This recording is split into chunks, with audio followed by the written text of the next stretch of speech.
নমস্কাৰ, মই art and craft designer Pranavi Bora. আজি দুদিন হৈছে মই আপোনালোকক ক্ৰাফ্টৰ ভিডিঅ' দিবলৈ পৰা নাই। দিবলৈ নোৱাৰাৰ কাৰণ হ'ল মই অকণমান বেলেগ কামত ব্যস্ত আছিলোঁ।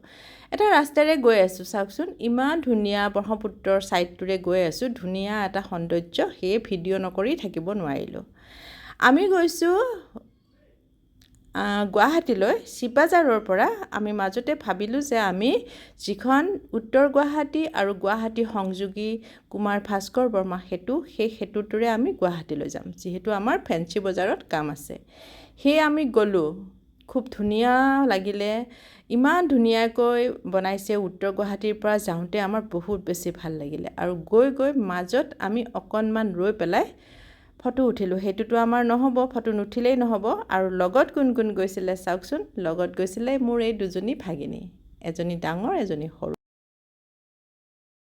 এওঁ আৰু মই, আমি চাৰিও গৈছিলোঁ। অলপমান আমি তাতে ৰৈ ফটো উঠিলোঁ আৰু ফটো উঠি আমি আকৌ ফেঞ্চি বজাৰলৈ যাত্ৰা কৰিলোঁ এই সেতুটোৰে।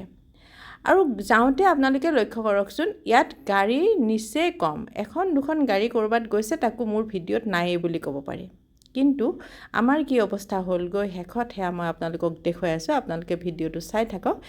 গাড়ী বাইক একেবাৰে কম, সিটো ৰাস্তাটো কম আছে, এইটো ৰাস্তাটো কম আছে। আমি গৈ আছোঁ, এয়া এখন দুখন মুঠতে গাড়ী একেবাৰে কম। কিন্তু ভাবিছিলোঁ ইমান কম গাড়ী যিহেতু, আমি খুব সোনকালে গৈ ফেঞ্চি বজাৰ পাম, বজাৰ কৰিম, চুৱাহামলৈ যাম, বজাৰ কৰিম আৰু গুচি আহিম। কিন্তু চাওকচোন আমাৰ কি অৱস্থা হ'ল। এইখিনি যেতিয়া আমি ভৰলু পালোঁগৈ, দুই পিনৰ গাড়ী আহি পেলাই কিমান বেছি জাম হৈ গ'ল, গাড়ী চলিবই নোৱাৰে। একদম লাহে লাহে গৈ আমি ফেঞ্চি বজাৰ কেনেকৈ যে পালোঁ, 2 ঘণ্টা সময় আমাৰ এই ৰাস্তাখিনিত লাগি গ'ল।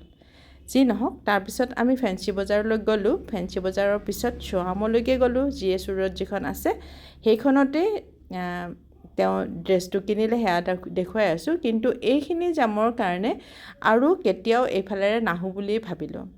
কিন্তু আমি আজি এইখন সেতুৰে আমি ঘূৰি যাম, কাৰণ সন্ধিয়াৰ সৌন্দৰ্যটো আমি উপভোগ কৰিব লাগিব। ইমান ভিডিঅ'ত দেখি আছোঁ, সেয়েহে ভাবিছোঁ আমি সেইফালেৰে আকৌ ঘূৰি যাওঁতে যাম আৰু আপোনালোককো সেই সৌন্দৰ্য দেখুৱাম বুলি ভাবিছিলোঁ। কিন্তু কি হ'ল সেয়াও আপোনালোকে দেখিবলৈ পাব, চাবচোন।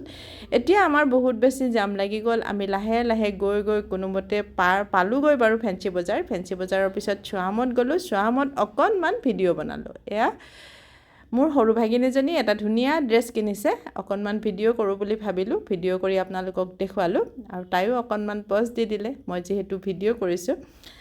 আৰু ইপিনে মামাকেও ভিডিঅ' কৰি আছে, কাৰণ ড্ৰেছটো আকৌ মাকক দেখুৱাব লাগিব, যিহেতু মাক আমাৰ লগত নাই যোৱা। সেই মাকক দেখুৱাব লাগিব ঠিক হৈছে নে নাই। সেইবোৰ কৰি থকা সময়তে মই অকণমান ভিডিঅ' বনালোঁ। এজনী ডাঙৰ ভাগিনী আৰু তিনিও মোবাইলত ভিডিঅ' দিয়াত ব্যস্ত, সেয়াও অকণমান দেখুৱাই দিলোঁ। তাৰপিছত আমি এটা ৰাতি গুৱাহাটীত থাকিলোঁ আৰু পিছদিনাখন আকৌ ফেঞ্চি বজাৰত কিছু বজাৰ কৰি আমি যেতিয়া আকৌ উৰণীয়া সেতুৰে, কুমাৰ ভাস্কৰ বৰ্মা সেতুৰে আহিলোঁ সৌন্দৰ্য উপভোগ কৰিবৰ কাৰণে, তাতে আপোনালোকে চাওকচোন কি সৌন্দৰ্য উপভোগ কৰিম।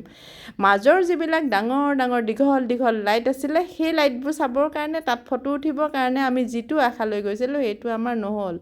এই লাইটবিলাক ইমান কম দিনৰ ভিতৰতে যে নজ্বলা হৈ গ'ল, আমি ভাবিবই পৰা নাই কি হ'ল, কিয় নজ্বলা হ'ল। ইমান বেয়া লাগিলে, আমি তাত আৰু ফটোৱে নুঠিলোঁ, শেষত গুচি আহিলোঁ। আপোনালোকেও হয়তো এনেকুৱাই দেখিবলৈ পাইছে। যি নহওক, অকণমান দেখুৱালোঁ। আজিলৈ ইমানেই, ধন্যবাদ।